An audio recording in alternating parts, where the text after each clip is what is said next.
कार्रवाई फायरिंग के तबादले में 25 ख्वारिज को जहन्नुम वासिल कर दिया गया। दहशतगर्दों से लड़ते हुए वतन के 5 बहादुर सपूतों ने जाम शहादत नोश किया। शुमाली वज़ीरिस्तान और कोरम में ख्वारिज ने सरहद पार से दरअंदाजी की कोशिश की। इस पुलवामा में कार्रवाई में 15 दहशतगर्द हलाक हुए, जबकि कक्की में 10 ख्वारिज मारे गए। हलाक ख्वारिज में 4 खुदकुश बमबार भी शामिल।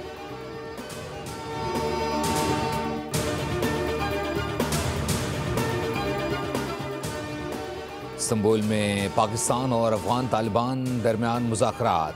पाकिस्तानी वफ़द ने सिक्योरिटी को बुनियादी मुतालबा करार दिया। वाज़ेह किया कि फितना खारिज और फितना हिंदुस्तान के ख़तरात के पेश नज़र अफगानिस्तान में ऐसा कंट्रोल ज़रूरी है जो वाज़ेह, काबिल तस्दीक और मौसर हो।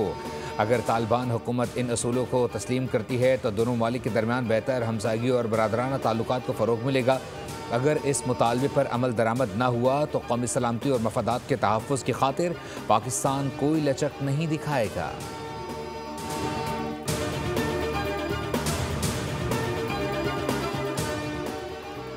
और लाहौर के इलाके कहना में निजी हाउसिंग सोसाइटी के मुलाजमीन को मुबैना तशद्दुद, एक शख्स कत्ल और उसके 3 बेटे ज़ख्मी हो गए।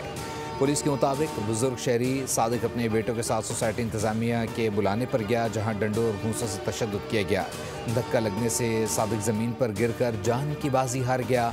लाश को पोस्टमार्टम के लिए मुर्दा में मुंतकिल कर दिया गया। फरार होने वाले मुल्ज़िमान की तलाश का अमल जारी।